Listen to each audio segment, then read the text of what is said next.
On the 15th of April 1964, almost 20 years after the Second World War had ended, a former commandant of a concentration camp made his way to the guillotine inside of Leipzig Prison. Roland Puhr was a man who worked at a number of different concentration camps, and he would then be involved in a number of executions of prisoners inside of these sites.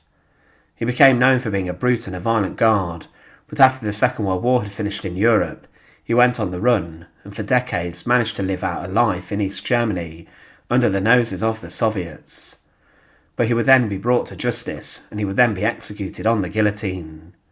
Join us today as we look at the justified execution of a guillotined Nazi commandant, and as always, to support our channel, please make sure to subscribe.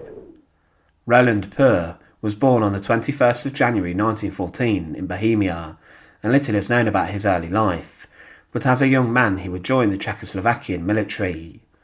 He would also in 1936 join the Sudeten German Party. He would then, as the Nazi and German influence inside of Czechoslovakia increased, desert from the Czech army and military, and he would then join the German army. But in 1939 he became a paid-up member of the Nazi Party, and he then joined the SS, and he would become part of the SS Death Heads unit, and he would then serve as a guard inside of Sachsenhausen concentration camp. Sachsenhausen was a huge concentration camp, which would see 200,000 people being imprisoned within the barbed wire fences. It was a site where many different prisoners were held, including important prisoners such as Stalin's son and other politicians. Inside of the camp, 50,000 prisoners were killed by the brutal and barbaric conditions, and it was a place where many prisoners were executed in the open. The inmates were poorly fed, and they were not given the correct level of treatment, which led to more death. There was a punishment centre at the camp, where prisoners were held in solitary confinement, and they were then tortured by the SS guards. But executions were carried out at the camp each day, with shootings and hangings taking place in front of other prisoners. The punishment at the camp was very rough, and some would be ordered to perform a Sachsenhausen salute for long periods of time, where a prisoner would squat with their arms outstretched in front of them for hours. They would then be forced to march huge distances each day. Many prisoners would also be tortured and suspended from posts with their wrists tied behind their backs in a medieval form of torture. When he arrived at Sachsenhausen, Roland Puhr slaughtered and executed many people with his own hands. There were scores of Soviet prisoners of war who were executed at the camp, and Puhr himself participated in these shootings. It's believed that he murdered with his own hands between 30 to 40 prisoners at the site.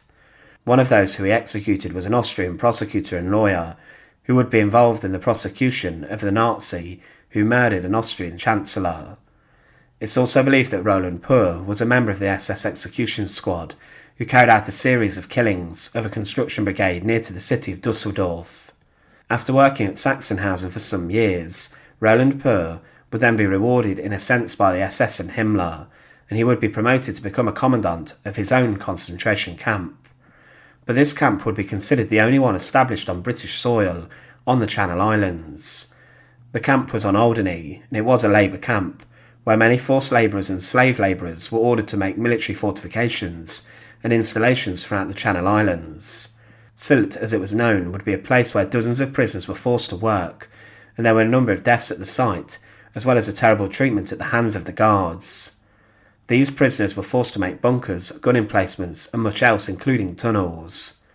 The commandant's house, where Puhr lived, was to begin with inside of the camp, but then it was moved to a different part of the island. The most popular form of killing in Sylt by the SS was strangulation and hanging, as rebellious prisoners were executed. Prisoners who were too sick to work were left to lie in the camp for days without being given anything to eat, and one SS officer then shot a number of men who were doing this. One witness said that, while doing jobs in Alderney, we were near Sylt one day, when we saw a Russian strung up from the gate. On his chest he had a sign which was written, "For stealing bread." His body was left hanging like this for 4 days. But after working here for some time, Puhr then returned back to Germany, as the Second World War had turned against the Germans. But following the end of the war, he would then try to hide out like many members of the SS also would. Concentration camp guards either remained at their camp during liberation when they were arrested, or they then tried to hide out and evade justice. Roland Puhr went into hiding, and he managed to obtain some false papers, and he then began a new life in the north of Germany, and he would manage to escape any form of justice for some time. Decades passed. However, in June 1963, Roland Puhr was arrested after his identity was exposed by the East German authorities. Roland Puhr was then arrested and he was interrogated, and he was then charged with war crimes and crimes against humanity. Evidence was heard about his execution and slaughter inside of Sachsenhausen that he did carry out, and also inside the other concentration camps, and witnesses came forward about what had happened. This was in 1963 and was almost 2 decades after the war had come to an end. But despite many war criminals being freed after they were imprisoned, and a general feeling in Germany regarding trials that executions for SS members were a thing of the past, Roland Puhr was sentenced to death.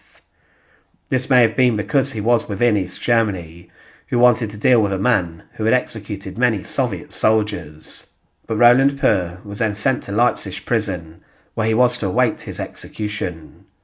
Appeals were lodged, but these were then turned down, and he was then on the 15th of April 1964 brought from his prison cell into the execution chamber of Leipzig Prison. He was to be executed on the guillotine, which was considered a swift execution method. The prison was an East German execution chamber, where many Nazi war criminals and former Stasi officials were executed. Many were given false death certificates. Puhr would be amongst one of those 19 Nazi war criminals executed between 1960 and 1978. He was then led towards a guillotine, where an executioner and his assistant secured his arms and then secured Puhr to a wooden board. Following this, he was then slid under the guillotine and the blade was released, and the former SS guard's head was taken clean off. Roland Puhr was a man who began his military career in Czechoslovakia, but he would then become a member of the Nazi Party. He then participated in many executions and shootings inside of Sachsenhausen, and he would become a ruthless executioner. But he would also be the commandant of his own concentration camp on Alderney on the Channel Islands. But he would, decades later, after the war had come to an end, lose his head on the guillotine at the age of 50. Thanks for watching. To support our channel, please make sure to subscribe, and once again, thank you so much for watching.